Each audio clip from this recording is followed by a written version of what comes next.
Hello everyone. Welcome back to the interactive session of circular dichroism and Mossbauer spectroscopy. Due to some health issues, I couldn't take last week's interactive session.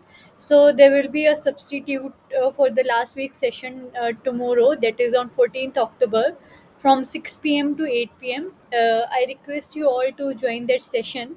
And also, there was a delay in today's session, but I'll make it up for we will continue this session for 2 hour only, but it's just a bit of like we have delayed due to some issues, and I haven't prepared some questions today, but I will be summarizing the concepts which have been taught in the main lecture.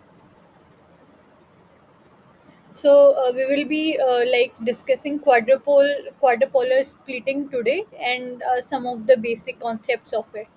And in tomorrow's session, we will be taking some questions on this, on isomer shift and quadrupolar splitting, and some other topics we will be discussing. But for today's session, there will be more of the conceptual things we will be discussing. So let's get started with our today's session.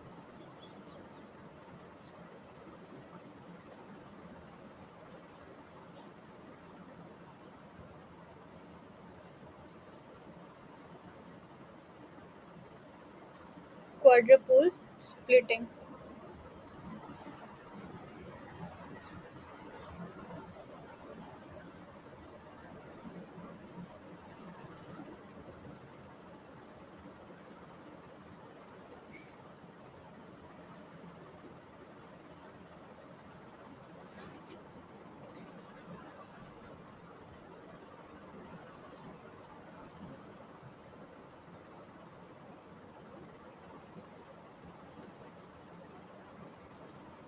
So for this, firstly we will discuss what is electric field gradient.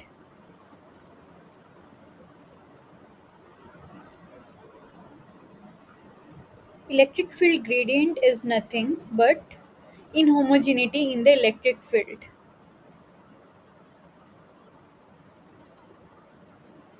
It is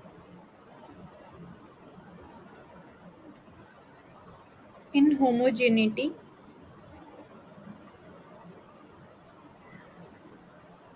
in the electric field.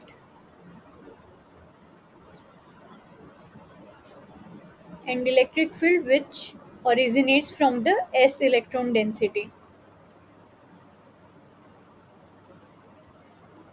Electron density which penetrates in nucleus. So in the Mossbauer spectroscopy, we the electron density which is responsible and which we mainly consider is s electron density, and that s electron density penetrating in the nucleus.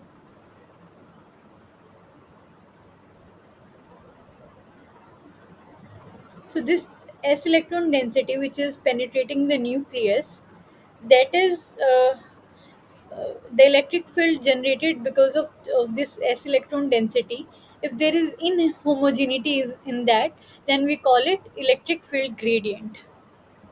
So we have case 1, that is uniform electric field,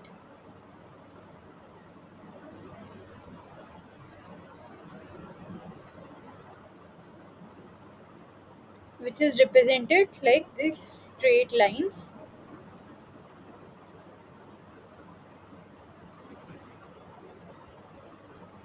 and we have a nucleus present, a spherical nucleus present in this uniform electric field. So we can say this spherical nucleus, that is symmetrical nucleus, has quadrupole moment 0, and this electric field gradient is also 0 because we have uniform electric field. But if we have this second case where we have inhomogeneous electric field.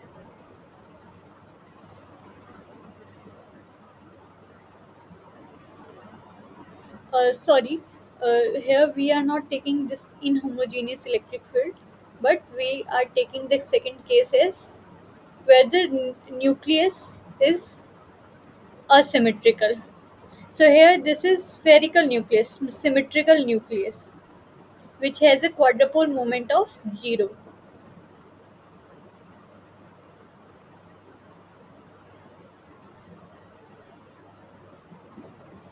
But in the same electric field gradient 0, that is homogeneous electric field, if we put a asymmetrical nucleus.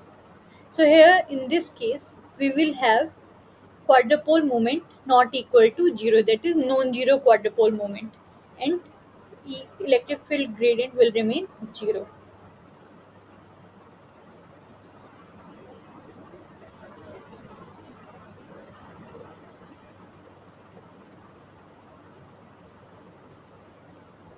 So if we put a spherical or asymmetrical quadrupole active nuclei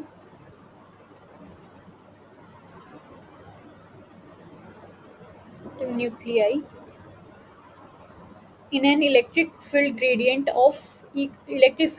equal to 0, then we will observe no change,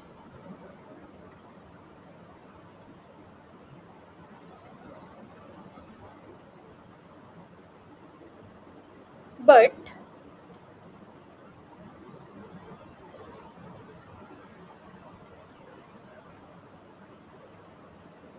case 2 where we have inhomogeneous electric field in Mossbauer spectra.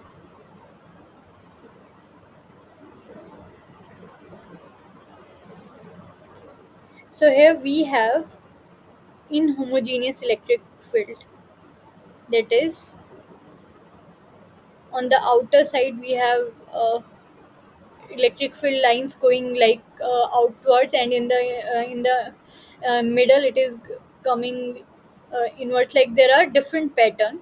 So now we have a spherical nucleus present in this electric field gradient not equal to 0, but here eq is still 0.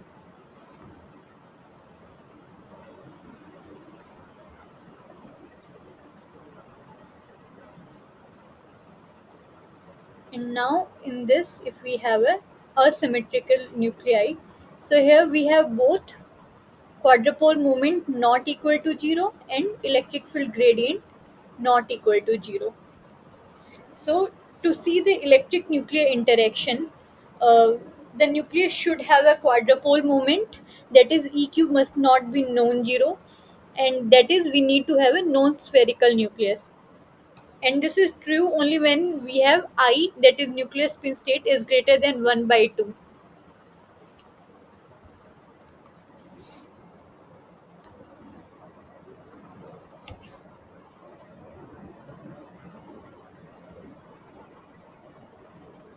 So to see the electric nuclear interaction,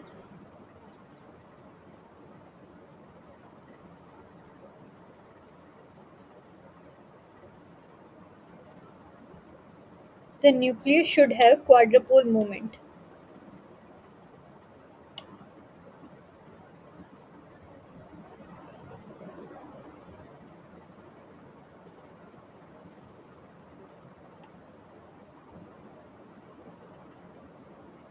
That is, we need to have non-spherical nucleus.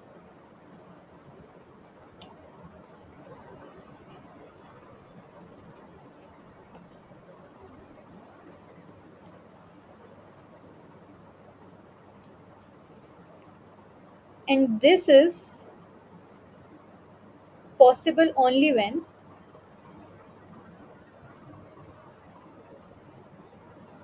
I is greater than 1 by 2. Only in those cases quadrupole moment will be non-zero. So we need to have electron density around the nucleus, it should be inhomogeneous. So there are two conditions required for the quadrupolar splitting. First is the nucleus should have quadrupole movement, that is nucleus should be asymmetrical. Second, there should be inhomogeneous electric field.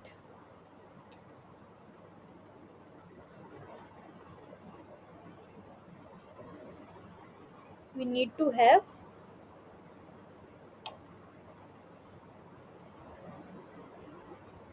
inhomogeneous electric field.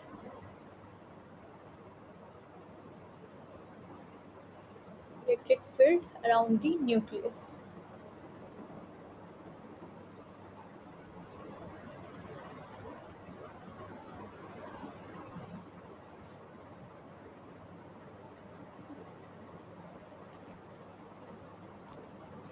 So now what actually happens if we have a quadrupole moment exhibiting nuclei in an inhomogeneous electric field?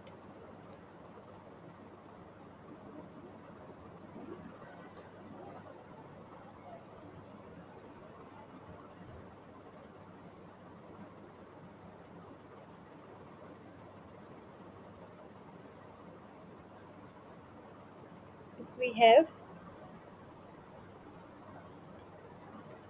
a quadrupole moment exhibiting nuclei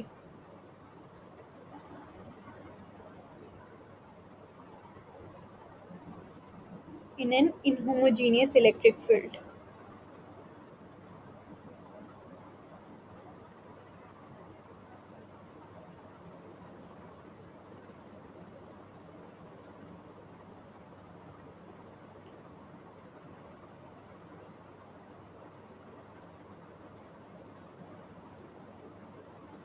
So we have this ground state, excited state, and we are taking this iron. So iron in the ground state has a nuclear state of 1 by 2, and in excited state it is 3 by 2. So in its excited state its quadruple moment is non-zero, but in the ground state it is 0 because nuclear state is equal to 1 by 2. So in the ground state this is quadrupole inactive.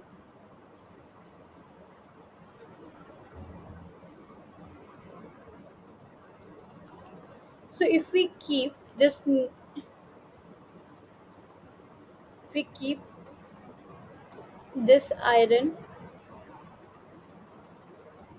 sample iron nuclei in homogeneous electric field,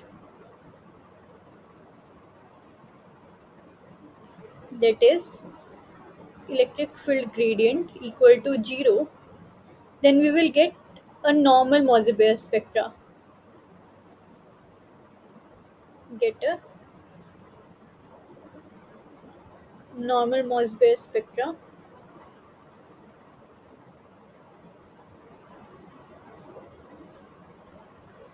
which look like this: percentage transmittance versus speed at which the source is moved towards or away from the sample. And this kind of spectra we will get in Mossbauer spectroscopy. And this is what we call isomer shift. So this is the case when we have uh, iron nuclei and we are recording the Mossbauer spectra in homogeneous electric field. That is, electric field gradient is 0. So when we take the second case, that is electric field gradient is not equal to 0. That is, we have inhomogeneous electric field. So in this case, what happens? This excited state splits because of inhomogeneous electric field.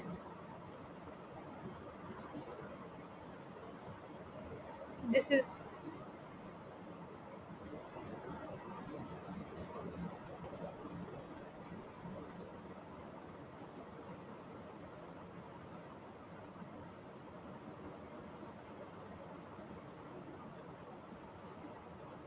So in the ground state, quadrupole movement is zero, but due to in presence of electric field gradient, this excited state will split up into plus minus 3 by 2 and plus minus half, and this splitting is known as EQ, that is quadrupolar splitting.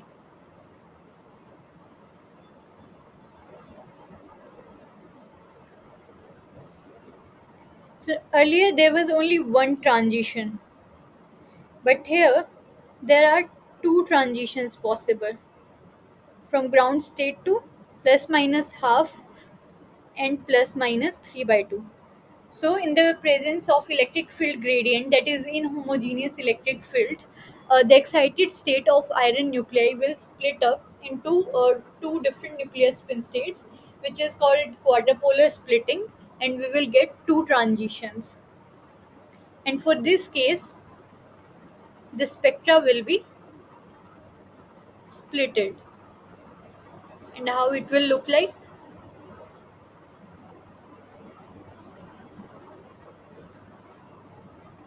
So, we now have two peaks, and this splitting,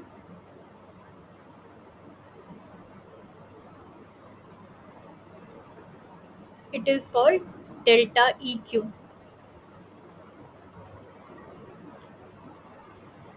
and the average of these will give us isomer shift.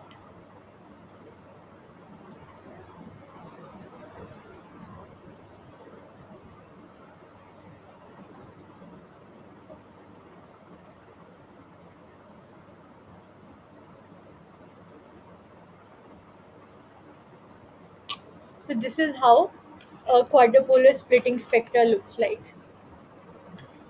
But how do we find out whether we have electric field gradient equal to zero or not equal to zero? That is, for a particular complex, whether this electric field gradient will be non-zero. How we are going to find that?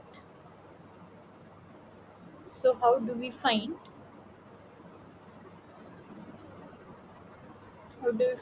out whether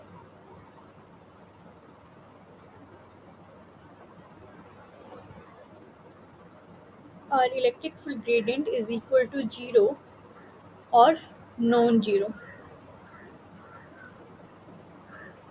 So for this, there are two factors which has to be considered in a complex. First is lattice contribution,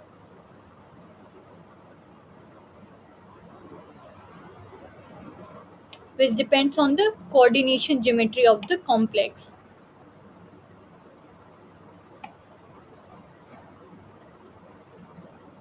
whether it is octahedral, tetrahedral, whether it has all the ligands same, or there are some different ligands bound to the metal center. So this is what gives lattice contribution. And second is valence contribution. Valence contribution is about it is basically how electrons are distributed around the metal. Electron distribution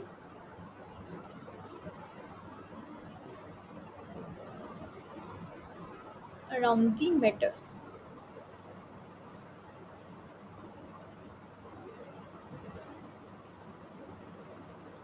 So we will be taking a few examples for this, to explain how these lattice and valence contributions are accounted for the quadrupolar splitting.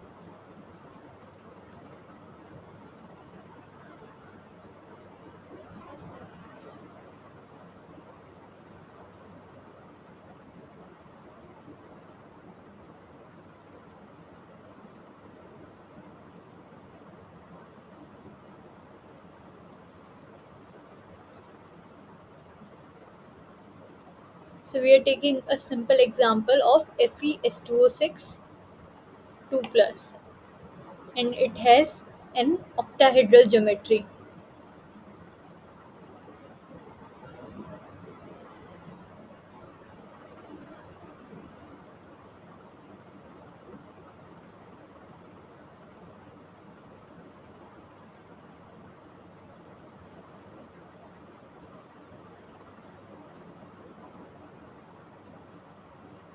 octahedral geometry.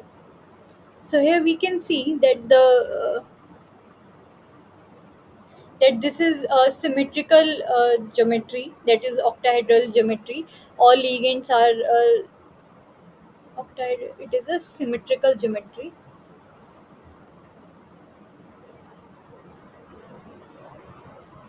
So there is no lattice contribution in this,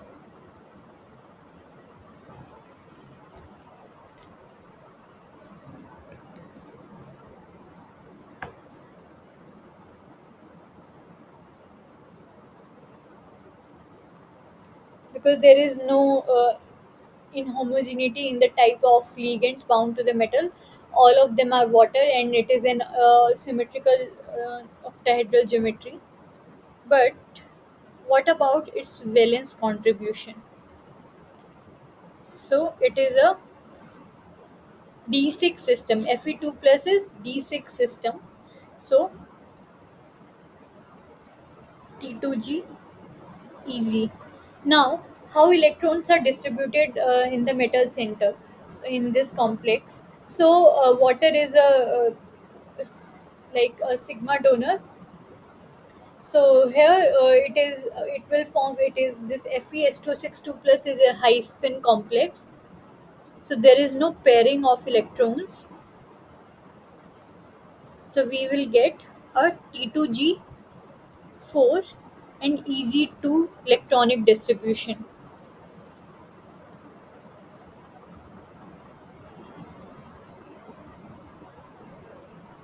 So here we can say that there is electron homogeneity arising due to distribution of electron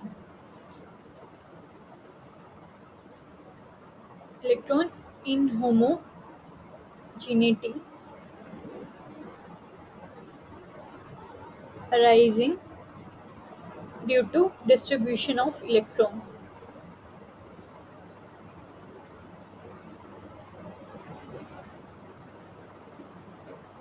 It is called valence contribution.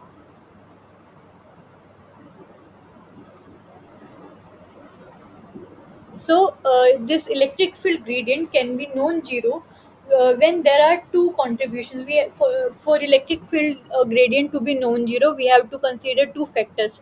First is lattice contribution, whether there is some kind of inhomogeneity in the geometry of the complex, and the second is whether there is any electron inhomogeneous electron distribution.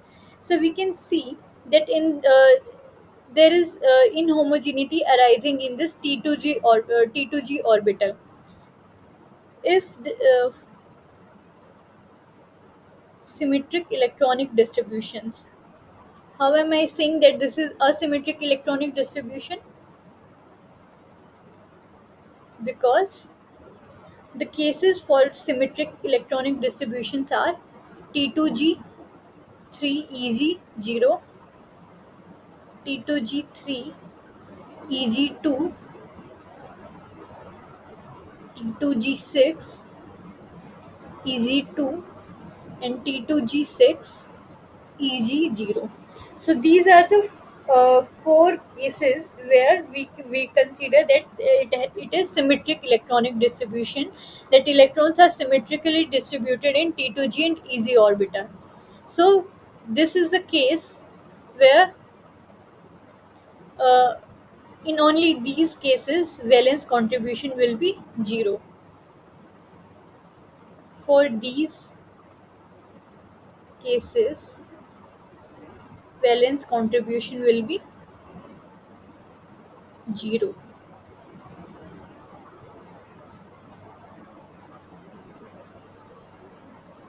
So here in the example of FeS262 plus, there is no lattice contribution as there are all same ligands, but there is valence contribution due to asymmetric electronic distribution.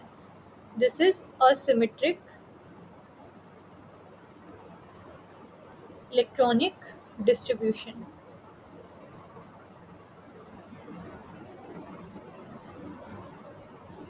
and hence there will be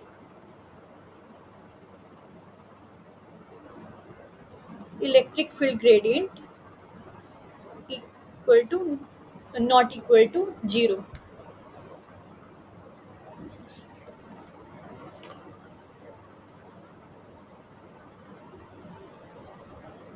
But if we see in this FeS2O6 2 plus, so this was the case if we like temperature. Temperature plays a huge role in electric field in this Mossbauer spectroscopy. So, if we consider that the above system we have studied is under low temperature conditions, that there are no John Taylor distortions present in the system. But here, if we see at normal temperature, that is at room temperature or something, there will be John Taylor distortion present, and because of which there will be jet out axial bonds will be stressed out, like there will be expansion of the axial bonds,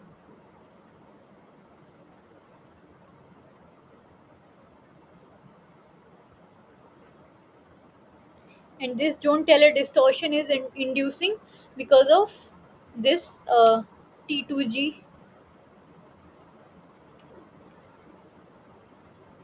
asymmetric filling of electrons. So here, after John Taylor distortion, these orbitals will be splitted.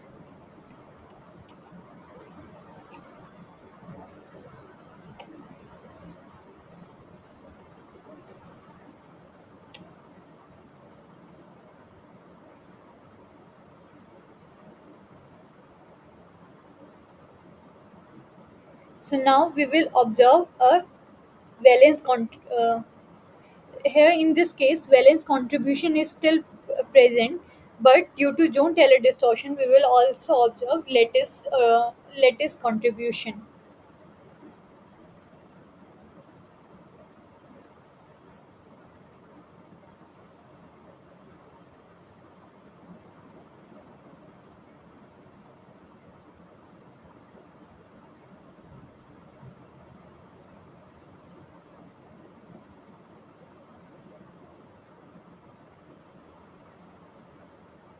That is, these axial bonds will be like move out, that is jet out will be observed, and we will see a inhomogeneity in the geometry of the complex, where axial bonds will be longer than the equatorial bonds.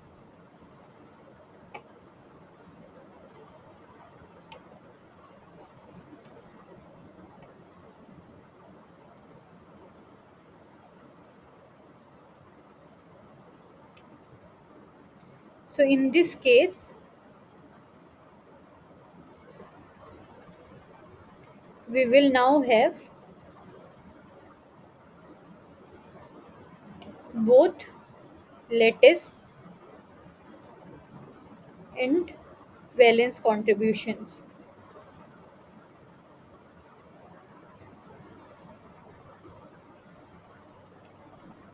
Therefore, it will have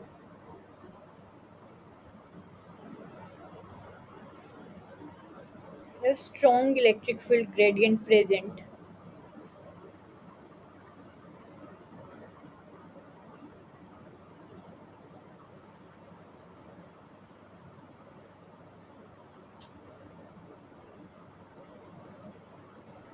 That is, electric field gradient will be non-zero. And the kind of spectra we will get,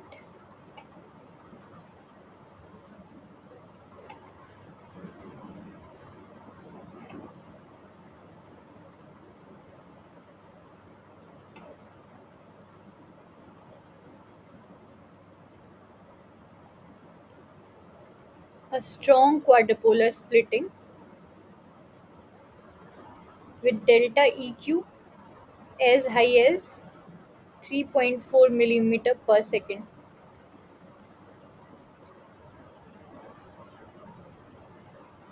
And isomer shift will be average of these two peaks, which will be the center, because it is obviously the average of two, and it is equal to 1.2 millimeter per second.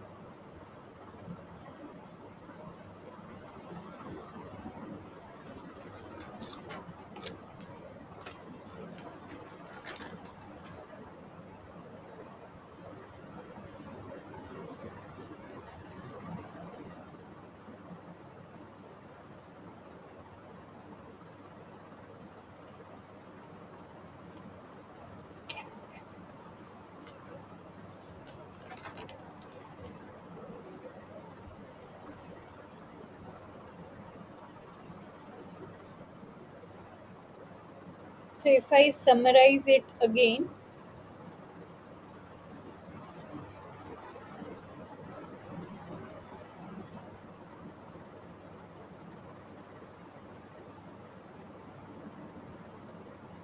quadrupolar splitting,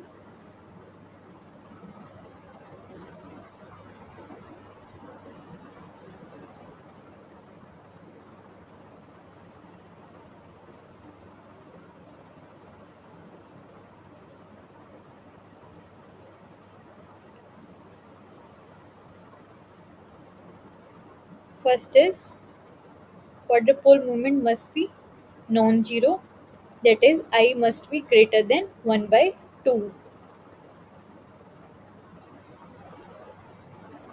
So for if we see 50, if we take a 57 Fe nuclei, then it's in excited state I is equal to 3 by 2.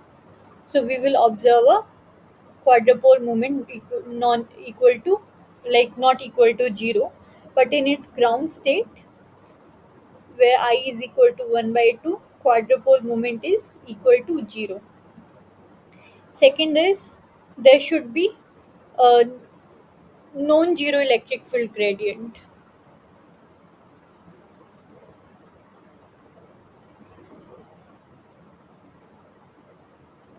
Non-zero electric field gradient in which this quadrupole moment exhibiting nucleus is present.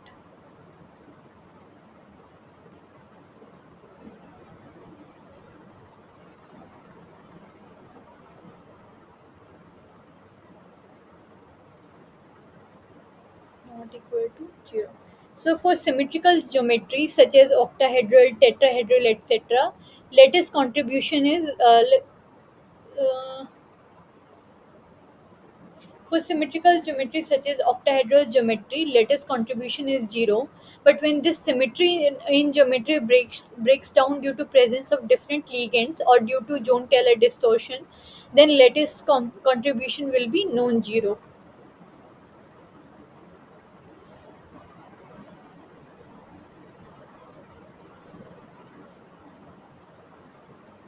For symmetrical geometry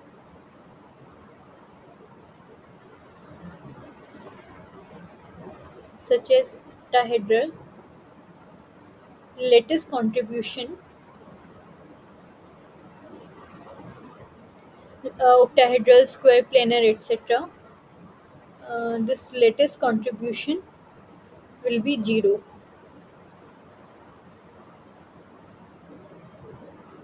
But when this symmetry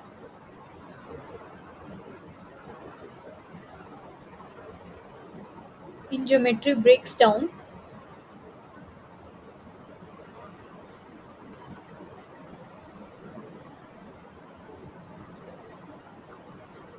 due to presence of different ligands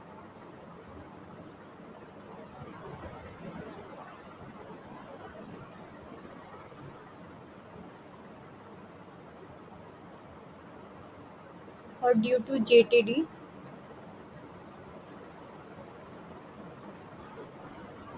then latest contribution will be non-zero.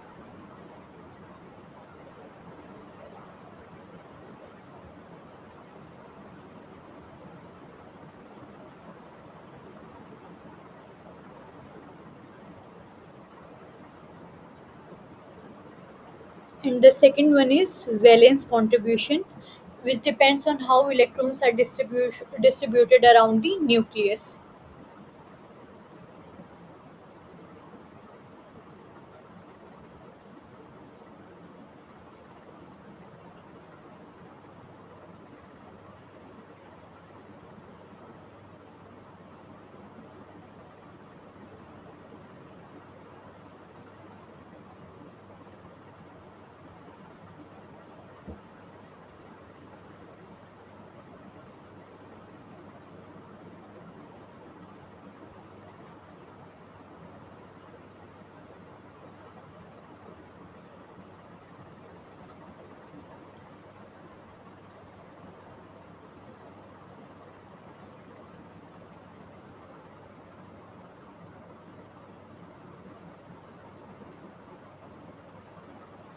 So what happens when there is electric field gradient present?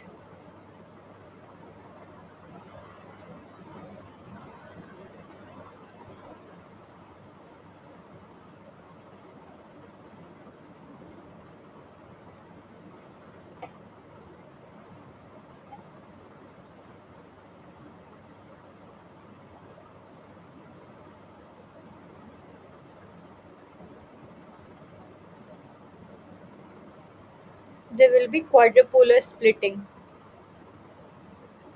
in the excited state of this iron nuclei. This is equal to delta EQ, and there will be two transitions possible now. So in the when electric field gradient is zero, when electric field gradient is non-zero. So here we will get one peak, and here we will get a splitted spectra.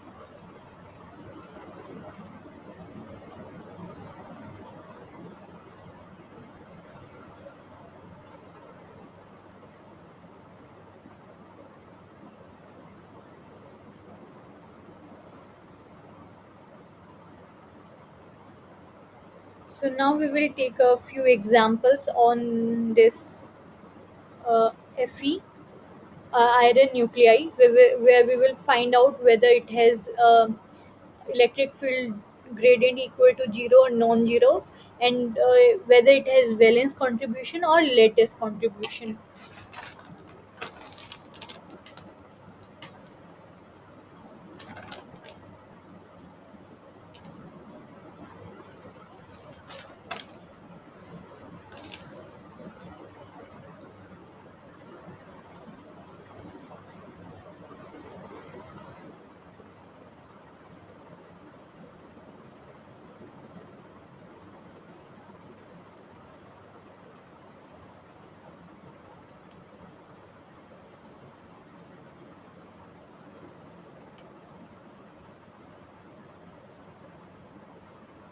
So we will take a FeCN64 minus complex. That is, we are taking strong filled pi acceptor ligands.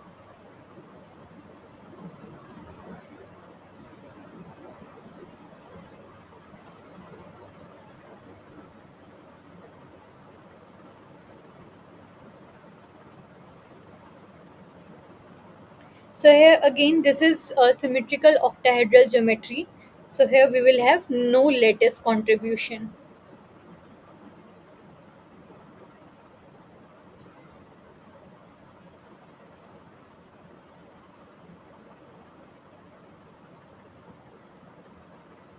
It is symmetrical octahedral geometry.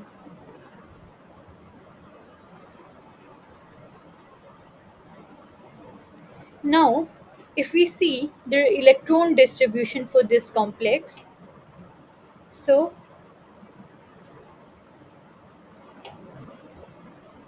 T2G and EG. So now we have a strong field ligand.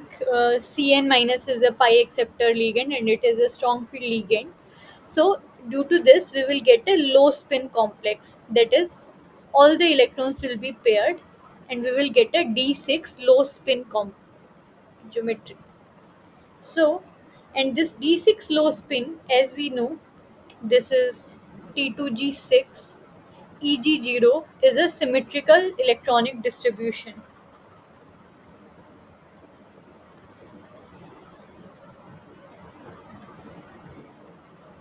Symmetric electron distribution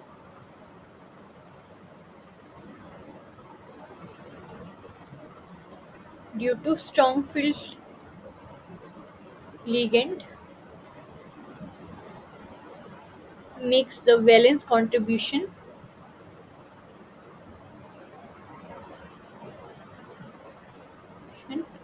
for this complex to be 0. So will we get any uh, what what we say? Will we get any quadrupolar splitting now? Mm, no.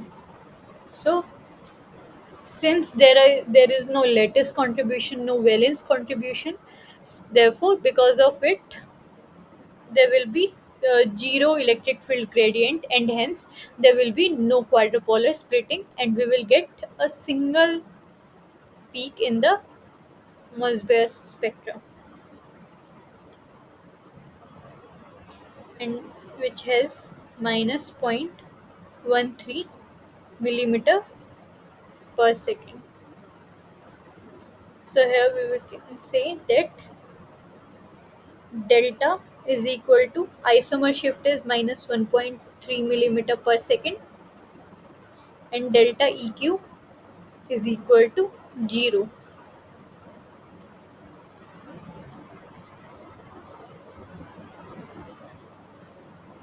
So as compared to this FeS2O6 2 plus,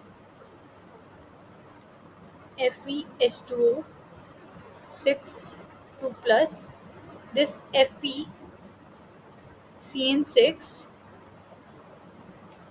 4 minus, so it is Fe2 plus only, and this is also Fe2 plus.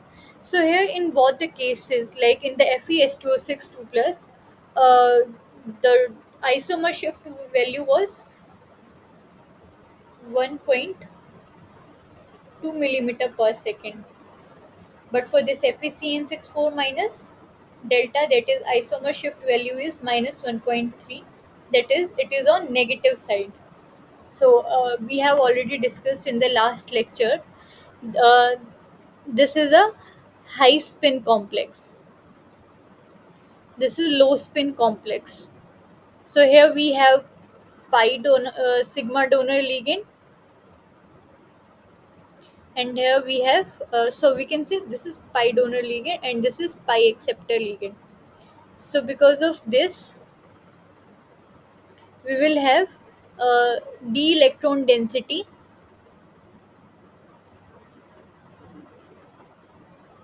less on metal center, and hence poor shielding, or we can say low shielding.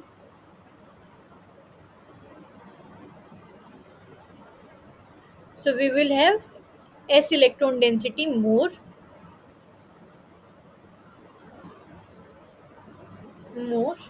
and delta r by r value is negative. So this will overall become a delta value on the negative side. Whereas in this case, d electron density will be more on the metal center because we have a pi donor ligand. So d electron density on metal center is more, and hence there will be more shielding.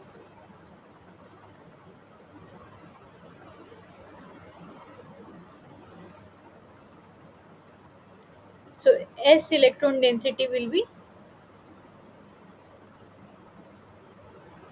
less, and delta r by r value is also negative. So this less and this negative will overall make it on the positive side. That is the reason for this case we are getting a delta equal to 1.2 millimeter per second, that is positive side, and for FeCN64 minus it is on the negative side. So these kind of comparisons are asked in the quiz or in the assignment questions also, and it will be asked in the main main exam also. So just apply the logic how s electron density is changing based on the oxidation state, based on the low spin and high spin complex. So taking care of this, you can comment on the isomer shift value, and whether a complex have quadrupolar splitting or not, that will be based on its lattice and valence contribution. So if it is a symmetrical geometry, so there will be no lattice contribution. But if there is a complex where zone tailor distortion is present, then the symmetry is broken because of JTD, and you will get a lattice contribution in that case. But for that you should have uh, what you say, you should have a asymmetric electron distribution. That is, it will have valence contribution also, and because of John Taylor distortion, then it will have lattice contribution also. And because of that, we will get a quadrupolar splitting, and we will get splitted peaks in the spectra. And there will be some delta EQ value, and the two peaks, the average of two peaks will give us a isomer shift for that particular complex.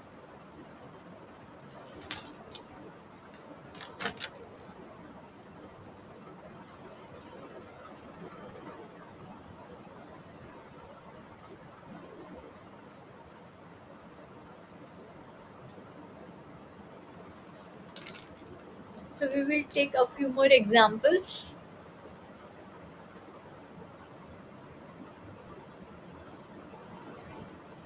So if we have Fe CN6 3 minus.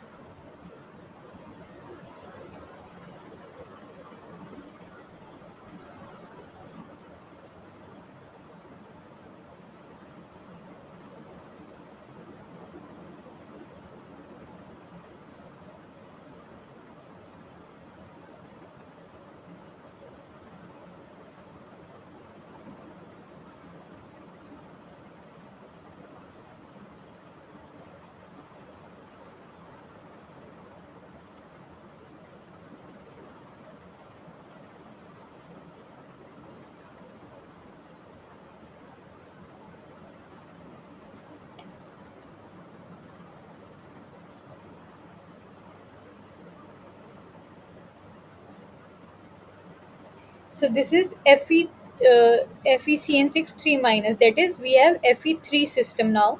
So this is D5 system.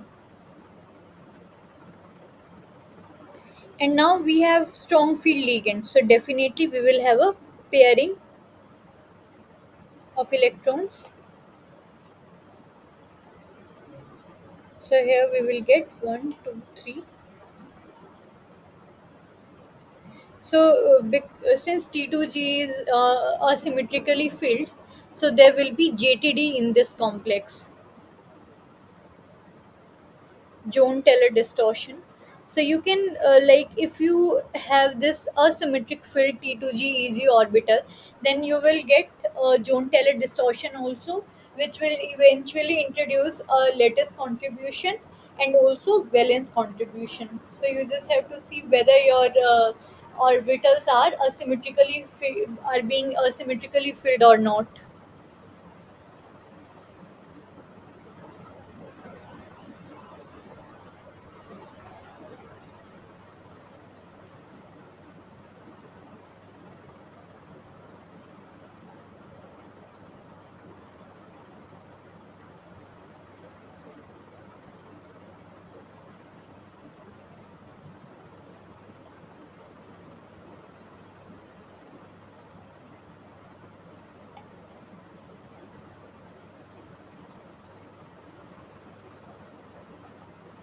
So here you will get,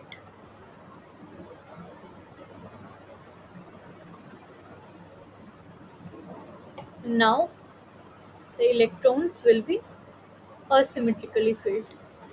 This is Jones-Taylor distortion.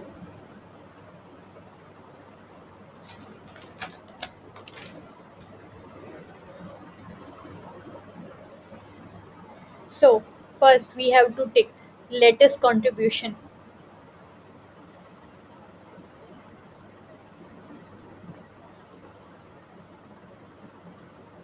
Yes, due to JTD. Second is whether we have valence contribution. Yes, it is asymmetrically filled.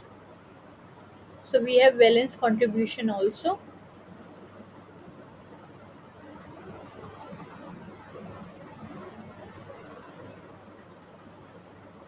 And because of this, we will get delta equal to minus zero point zero 0.03 millimeter per second.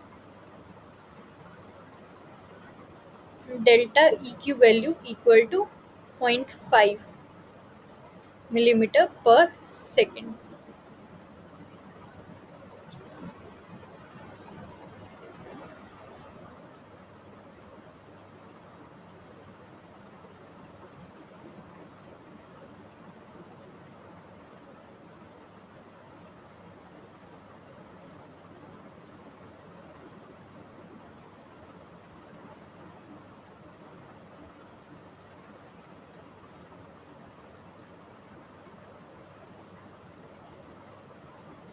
This is minus zero point zero 0.03 millimeter per second.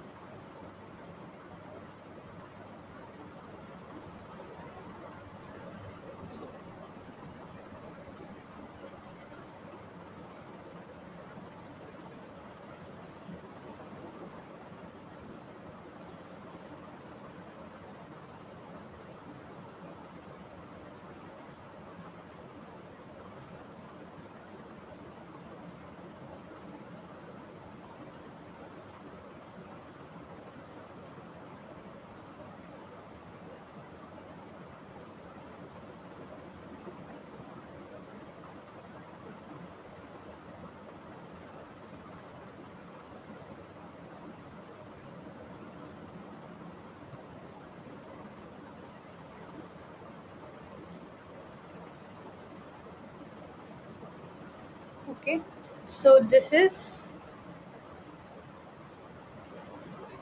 now let us take another example,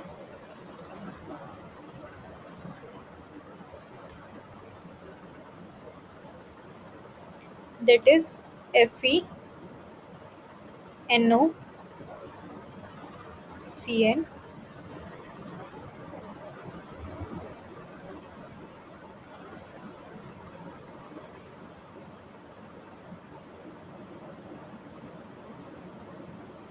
So yeah, here we can see clearly we have different ligands, like we have one nitroso ligand present, and because of it, clearly we can say now this molecule is doesn't have a symmetrical geometry.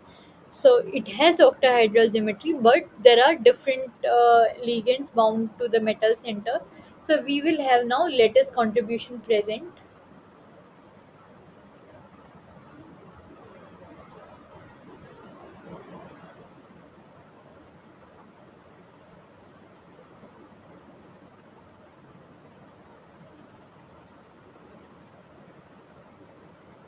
Lattice contribution is present because of nitroso ligand.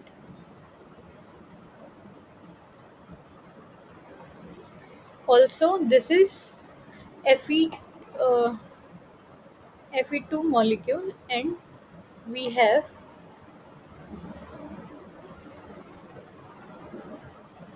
the electronic distribution for this complex will be, since all of these are strong field ligand, so we will get a low spin complex,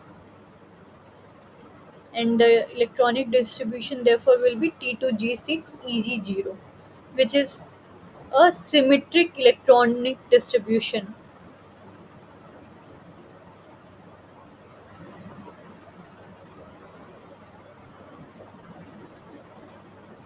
So because of this symmetric electronic distribution, there will be no valence contribution, and hence we will get a quadrupolar splitting just because of this lattice contribution. And the delta value for this is minus 0.27 millimeter per second, and the delta EQ quadrupolar splitting value will be 1.85.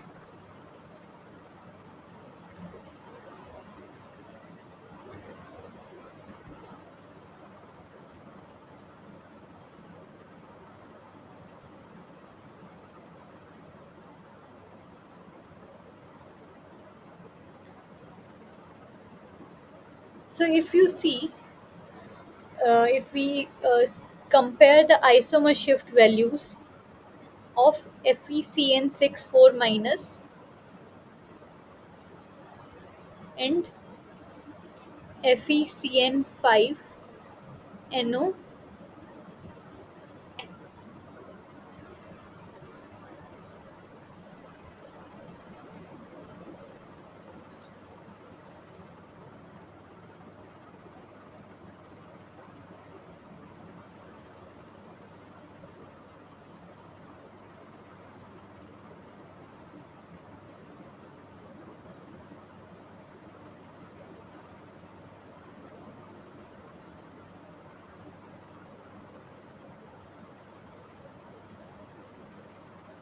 so you will see that delta isomer shift value for this is minus 0.13 millimeter per second, and for this delta is equal to minus 0.27 millimeter per second. So you can see that this one is on the negative side, more negative side. Why? Because here we have, instead of we can say,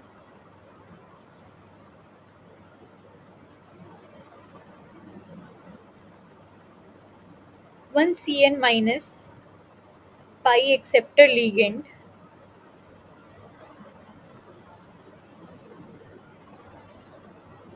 has been substituted with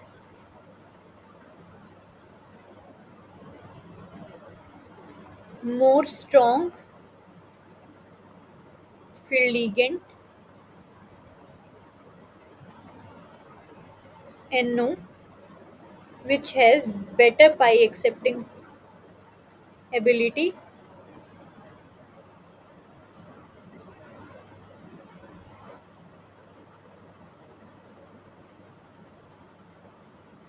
more pi accepting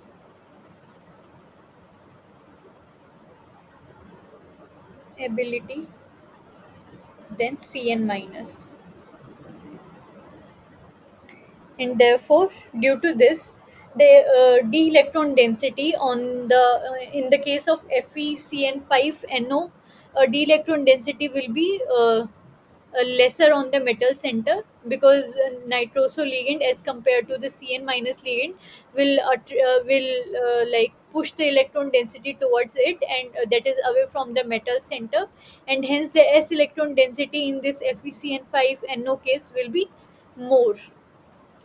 If s electron density is more and the delta r by r value is negative, so overall the value, this isomer shift value will be on the negative side for this FeCN5NO.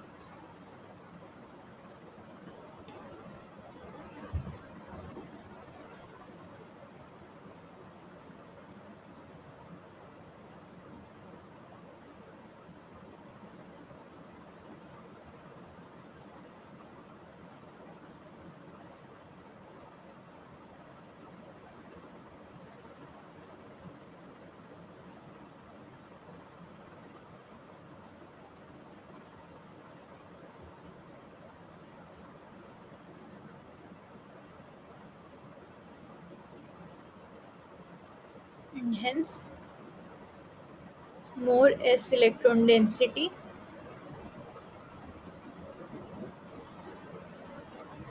penetrating the nucleus.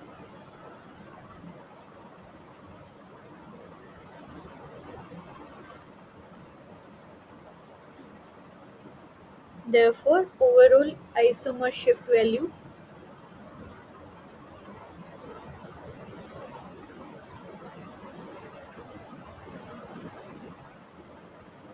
will be on negative side.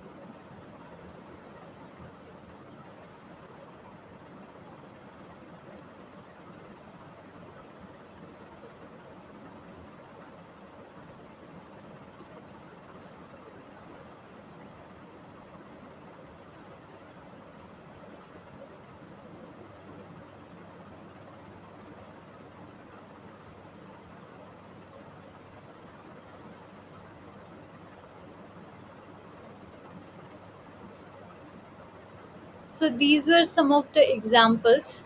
So before discussing more examples, before discussing more examples on this quadrupolar splitting, I'll be taking some of the previous assignment questions.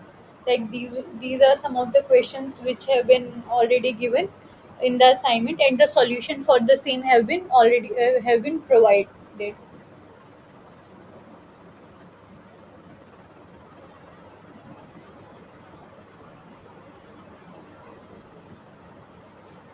So the first question is,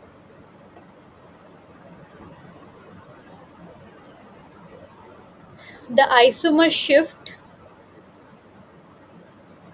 arises due to, and the options are: first, the shielding effect of PDF electron for S electrons. Second is, S electron have the ability to penetrate the nucleus and have a finite lifetime. Third is, nucleus is so small that it cannot occupy extra electrons.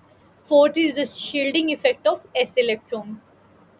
So the isomer shift we have already discussed. It is because of nuclear interaction,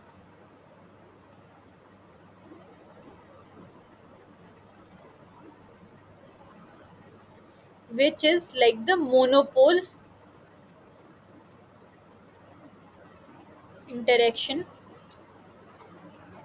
that is basically number of s electrons, because s electrons only have, if we have already discussed the radial distribution function for the spdf orbitals, and we have seen only the probability of finding the electrons inside the nucleus is non-zero only for s orbital.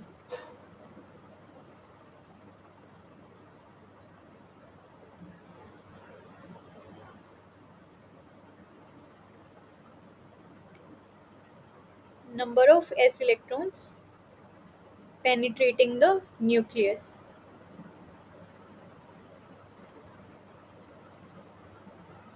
So the right answer is second. S electrons have the ability to penetrate the nucleus and have a finite lifetime inside the nucleus.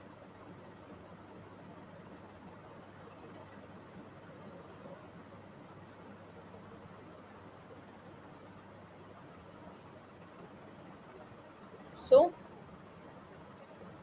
S electrons have the ability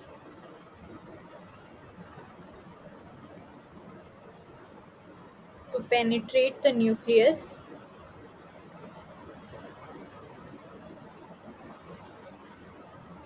and have finite lifetime.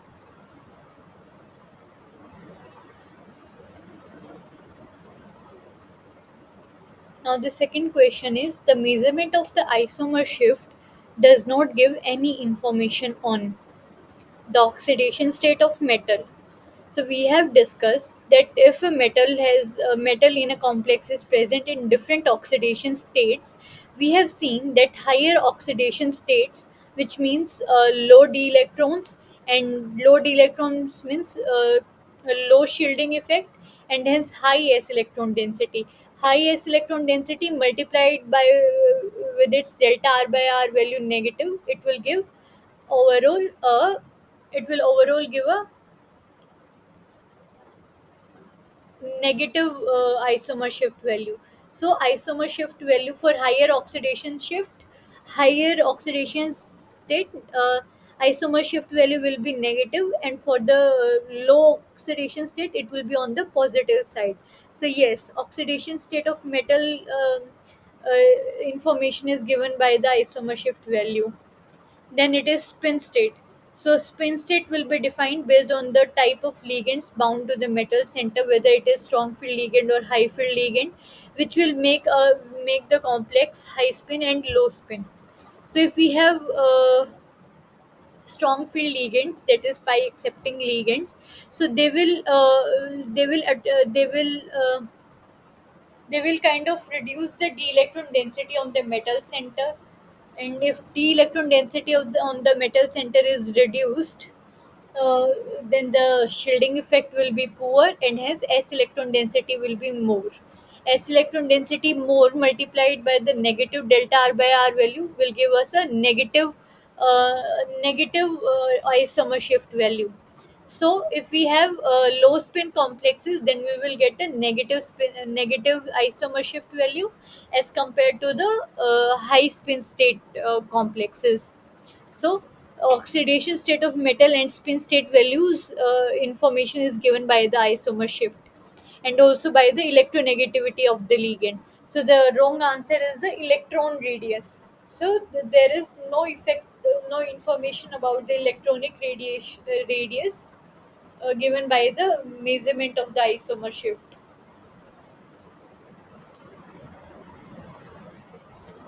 So I hope everything is clear by now.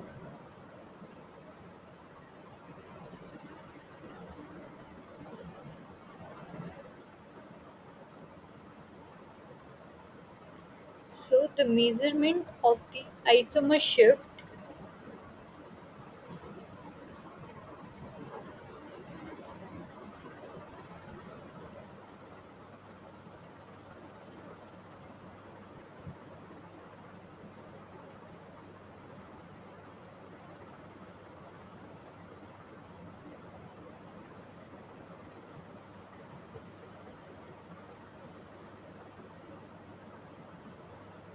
does not give any information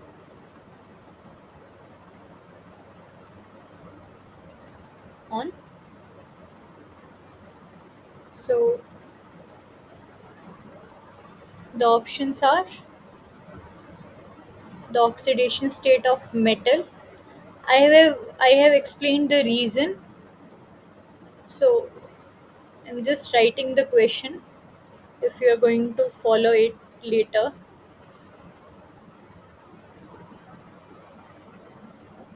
So it is the radius with information which we don't get from the isomer shift value.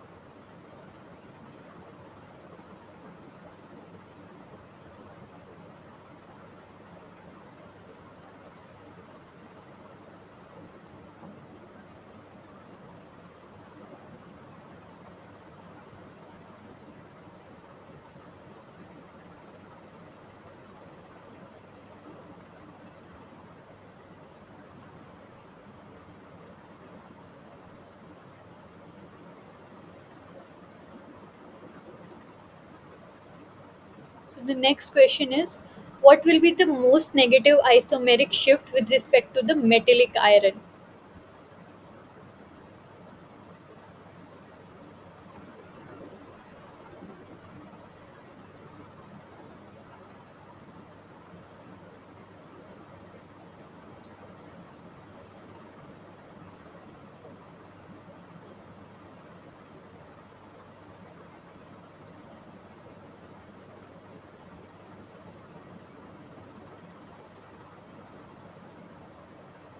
With respect to metallic iron. So the options are Fe2, Fe3, Fe5 and Fe6. So see,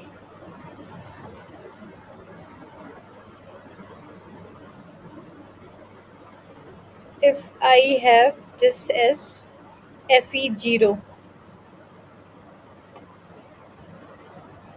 then higher the oxidation state, lower will be d electrons,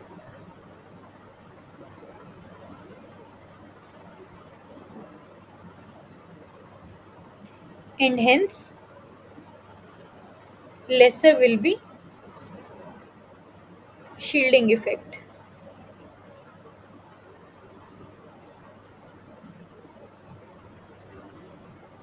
Therefore, more s electron density, more 3s electron density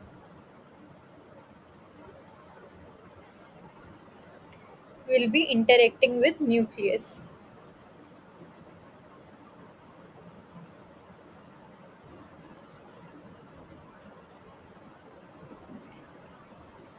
So this s electron density order is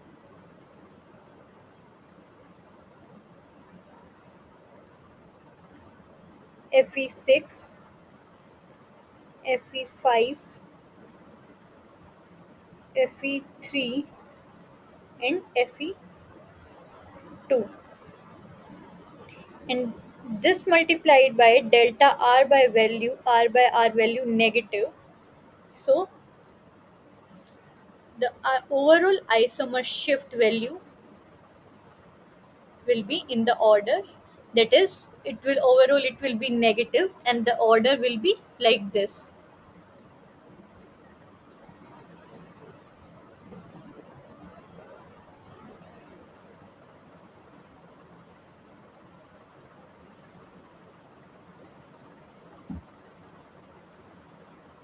More negative side, more positive side. So what will we get? We will get Fe6 on the negative side,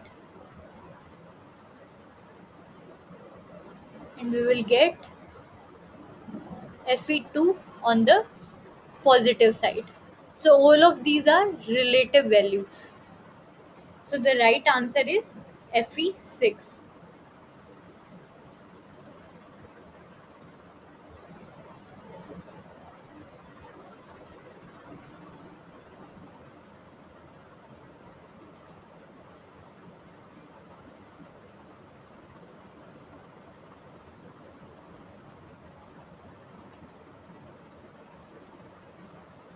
Next question is,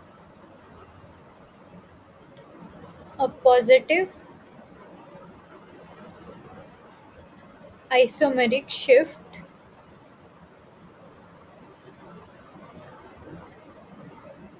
indicates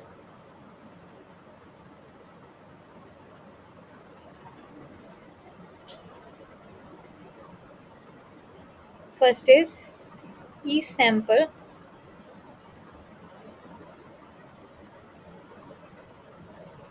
is greater than E source. E sample is greater than equal to E source. E sample is lesser than E source, and E sample is equal to E source. So please note, a positive isomeric shift value indicates E sample is greater than E source,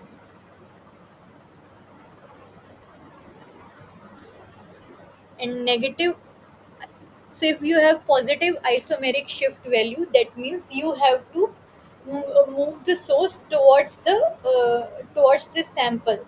That is the kind of Doppler effect you have to introduce. That is, you have to increase the energy of the source by moving it towards the sample, that is on the positive side, or you can say towards the sample is positive isomer shift and away from the sample is negative isomer shift. So when you have the energy of source lesser than the sample, then you will be moving your source towards the sample.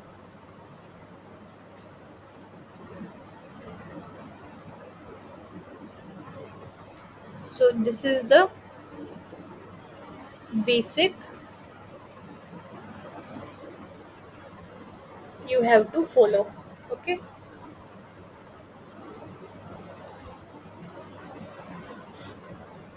Now the next question is,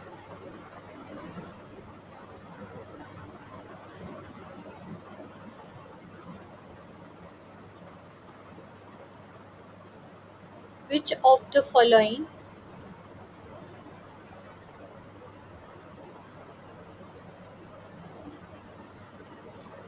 will have the highest isomeric shift?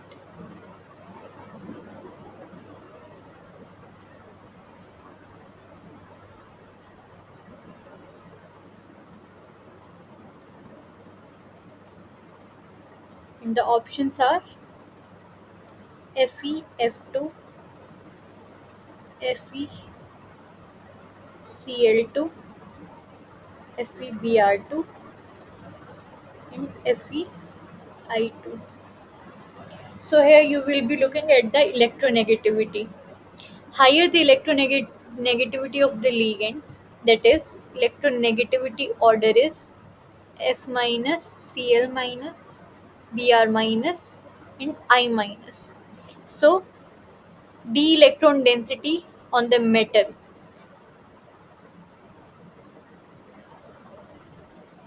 So these ligands will be pushing the electron density towards it. So the order will be,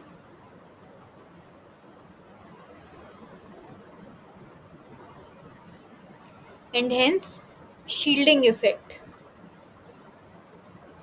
Shielding effect order will be,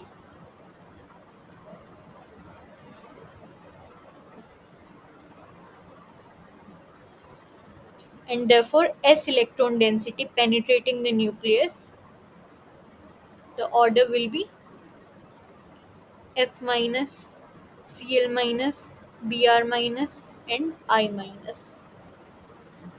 And this multiplied by delta R by R value, which is negative. So overall isomer shift,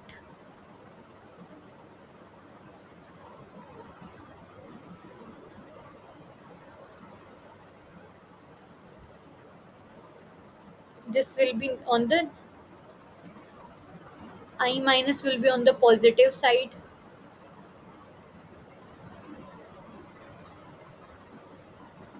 negative side. So you can say,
actually here you have to see the pi donor ability.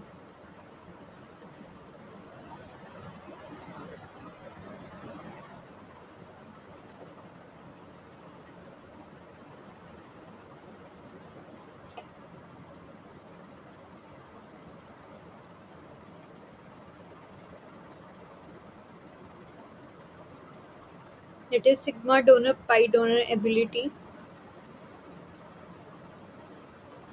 will be sigma donor.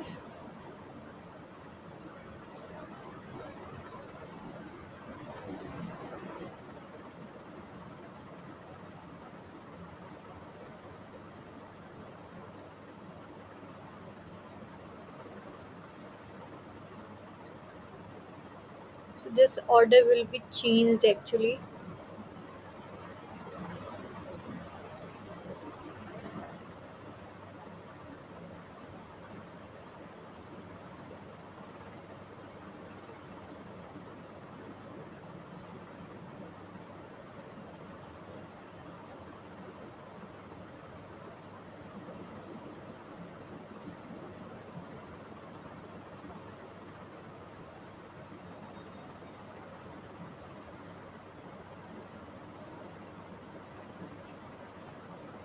So overall it will be on positive side and it will be on the negative side. So the right answer here will be FEF2. So just follow the concept here very carefully.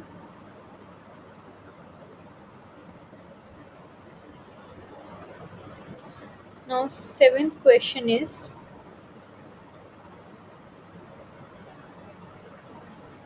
to show quadrupolar splitting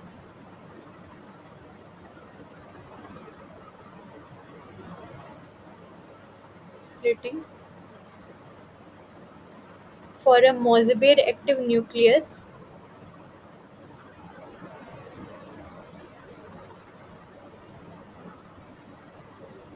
must have. So in today's lecture only we have discussed the conditions for a Mossbauer quadrupolar splitting of a Mossbauer active nucleus. First is it should have uh, a quadrupolar movement, that is it should exhibit quadrupolar movement, that is EQ must be non-zero, and EQ is non-zero only for nuclei for which I is greater than 1 by 2, that is quantum.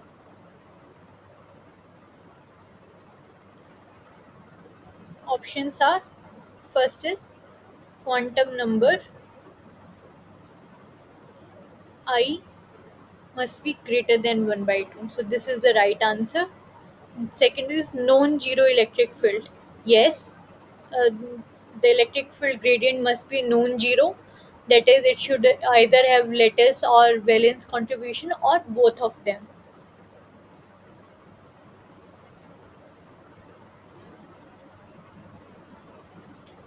Spherical electric field, that is homogeneous electric field, it is wrong.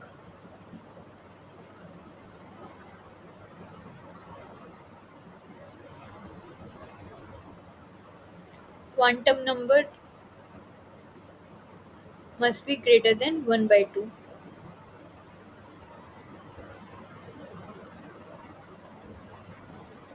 Then we have electric. Next question is electric field gradient will not come from.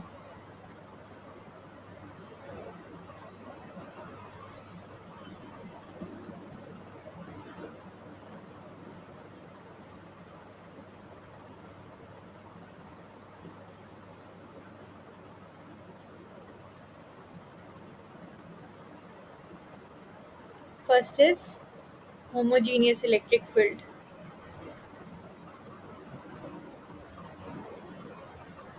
Yeah, if we have homogeneous electric field, then electric field gradient will be zero.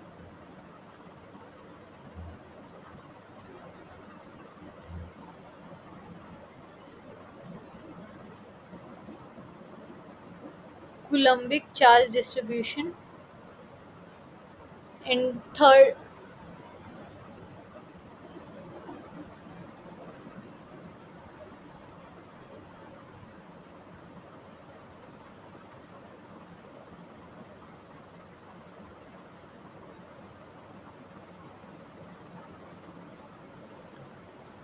is lattice contribution.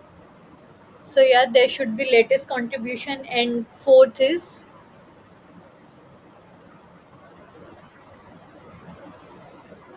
inhomogeneous electric field.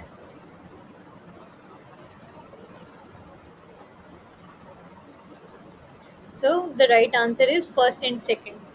That is, electric field gradient will not come from homogeneous electric field and Coulombic charge distribution of electron. For electric field gradient to be non-zero, there should be inhomogeneous electric field and there should be lattice or valence contribution. So this was assignment 9. Let us take some questions from week 10 assignment.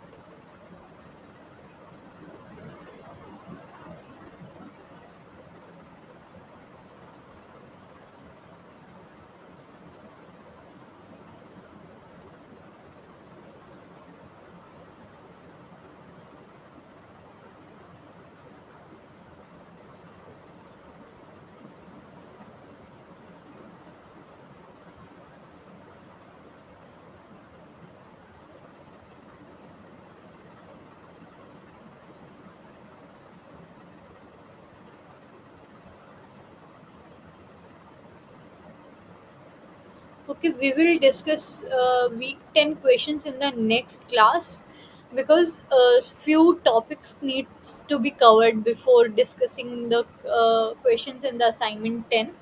So meanwhile, in the time left, we will be discussing a few more examples of this quadrupolar splitting.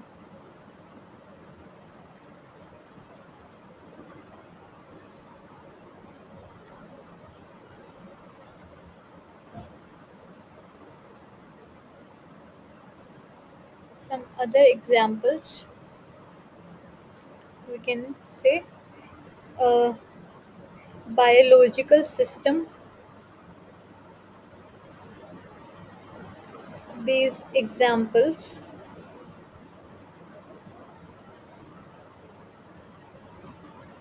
on quadrupolar splitting.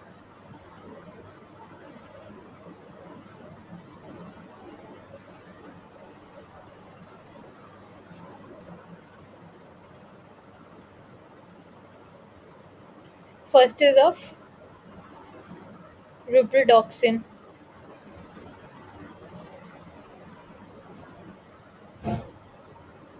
So reprodoxin is present in oxidized and reduced state in biological systems. That is, oxidized state is Fe3 and reduced is Fe2 state, where it is bound with S-cysteine based amino acids, which forms a protective pocket around it, and it is known for electron flow in and out of the system. So FES is a cluster protein.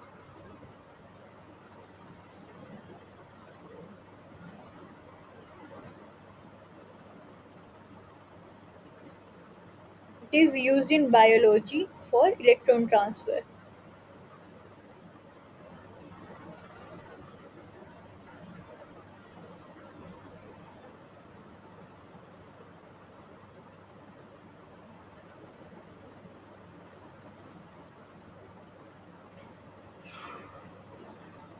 And it can transfer only one electron at a time.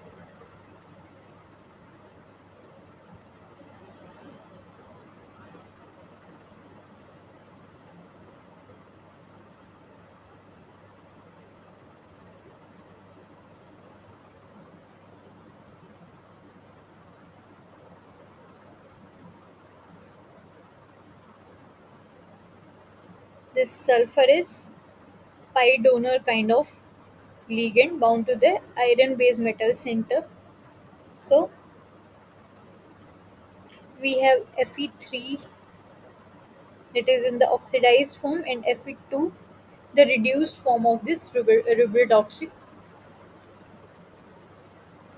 and the geometry for this uh, protein cluster protein is tetrahedral.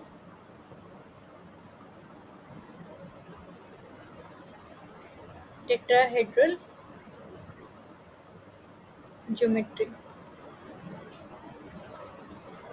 that is, so here in the Fe3 D5, that is D5 high spin complex will be formed. 1, 2, 3, 4, 5.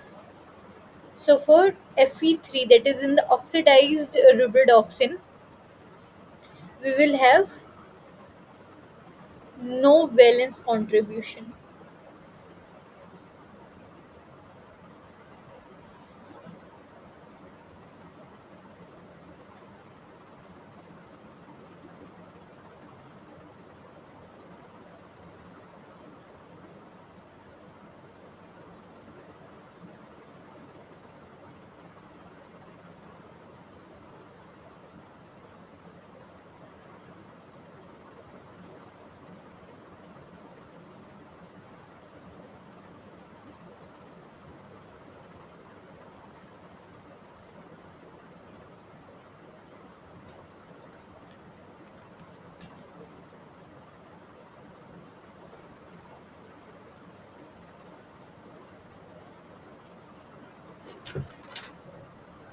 So there will be no valence contribution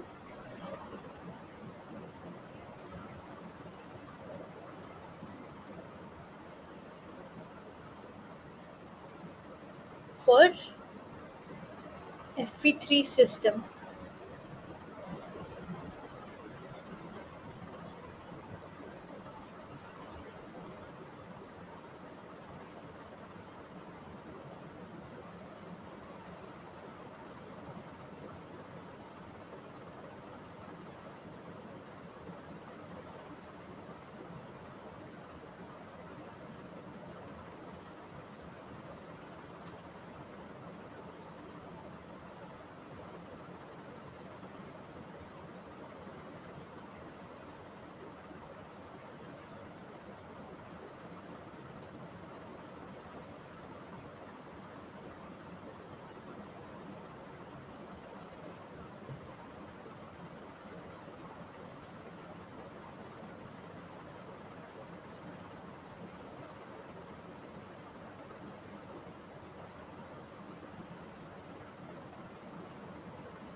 But what about the latest contribution?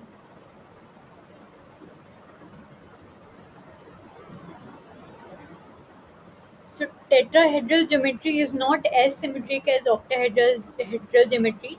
So there will be some kind of lattice contribution present for tetrahedral geometry.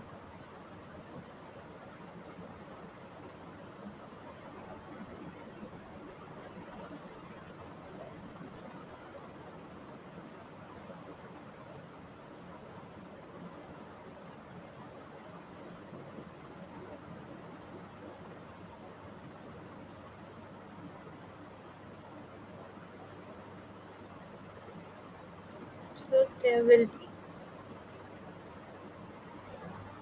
some lattice contribution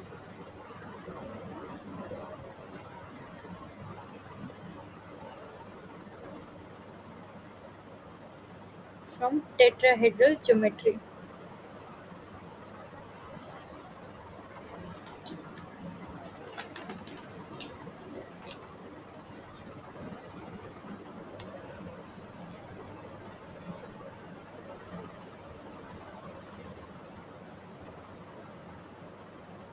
And the values of uh, isomer shift value and the quadrupole polar splitting value for both of them will be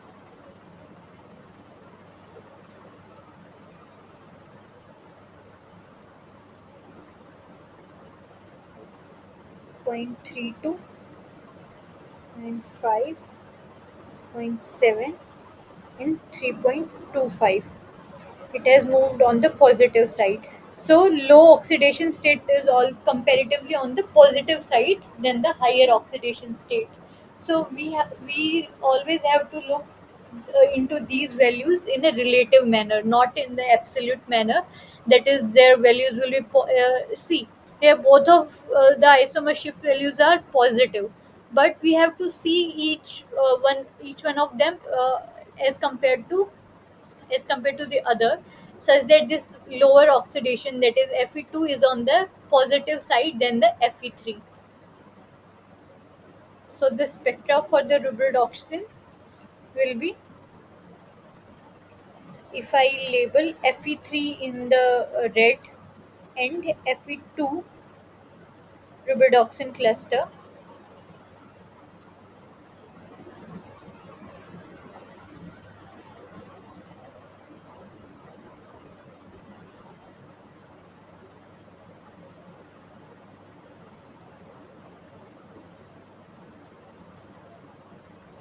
So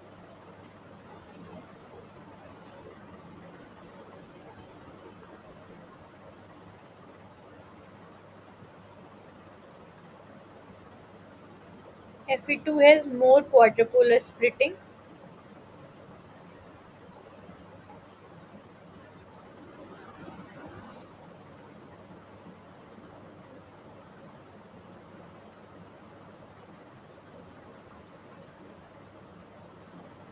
This is delta EQ zero point 0.5.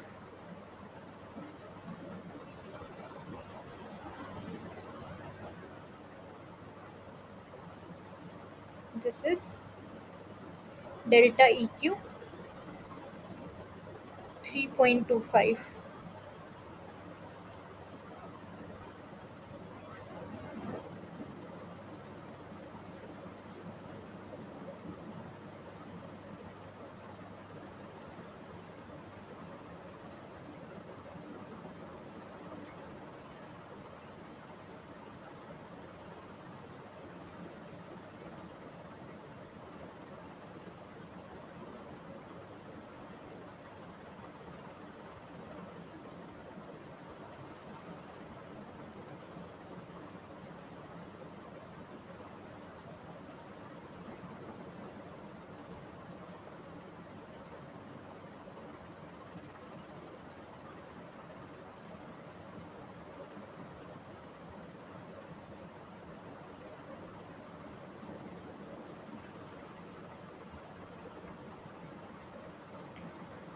The other example is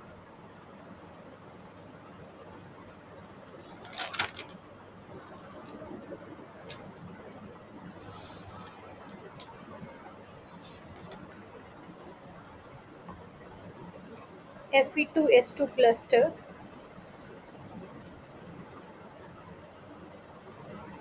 or we can say Fe2S2 ferridoxin.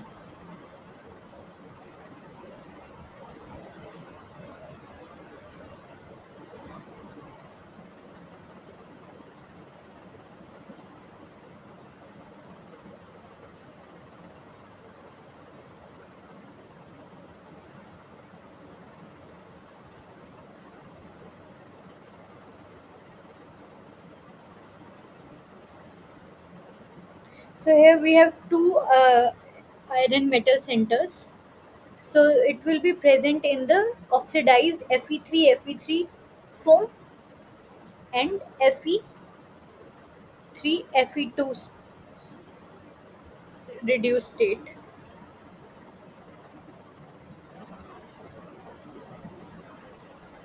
So for this Fe3 Fe2, we will get an isomer shift at 0.27 and quadrupole splitting of zero point 0.6. The spectra for this will be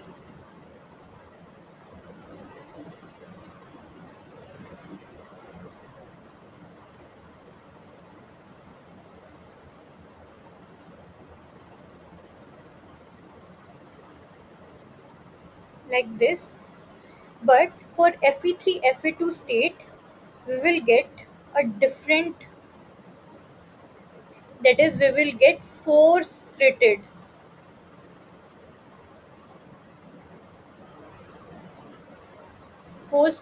peaks. And for Fe3, the isomer shift value will be 0.35, delta EQ value will be zero point 0.6, but for Fe2, it is 0.65 and 2.7. So these are some of the examples on the quadrupolar splitting. So in the next session, sorry, like today I could not cover many questions and a lot of concept because of some health issues and some uh, other stuff. So we will be discussing this quadrupolar splitting in more details. There's some other examples, and we will be taking more questions in the next session. Like tomorrow, we will have two sessions from 4 to 6 p.m. and 6 to 8 p.m. So there will be a continuous 4 hour session, and I request you to join tomorrow's session because tomorrow I will be completing this Mossbauer spectroscopy part. We will be taking questions also, and whatever doubts you have in this topic or also in the circular dichroism part. So tomorrow is the last session. So I request you to join tomorrow's session, and I hope it will be helpful for you, and you can give your feedback that will be helpful for me in improving the like the content which is being delivered, and the and the teaching way also. So I request you to join these sessions.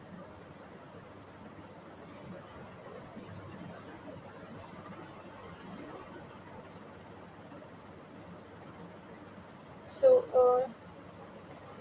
we have few more minutes. Till then, I'm writing one more example.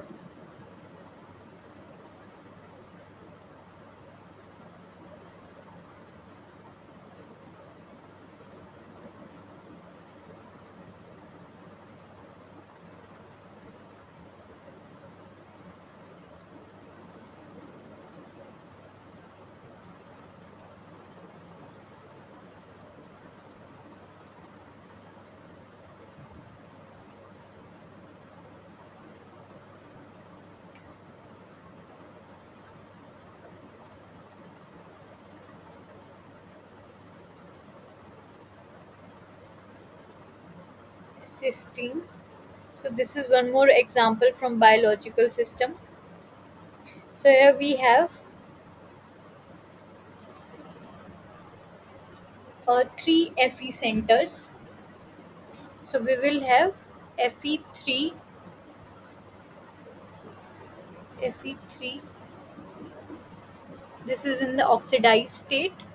So for this, delta value will be 0.27 and delta EQ will be 0.63. But in the reduced state, we should get a like the peak should be splitted in four. So the actual pattern, expected pattern should be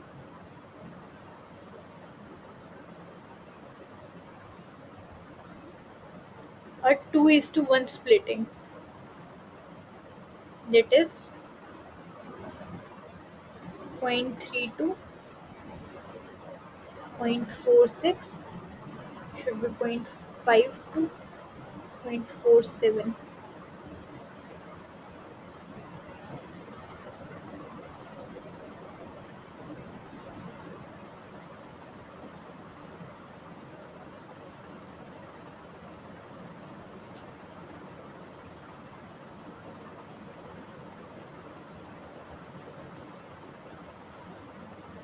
So this is the expected spectra,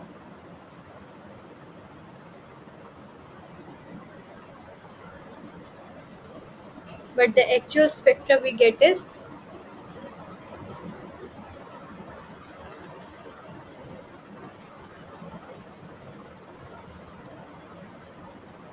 like this. So instead of 2 is to 1 ratio for Fe3,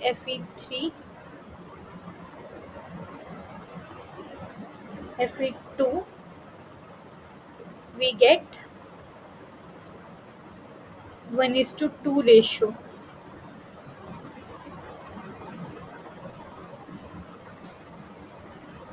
because of anti-ferromagnetic coupling.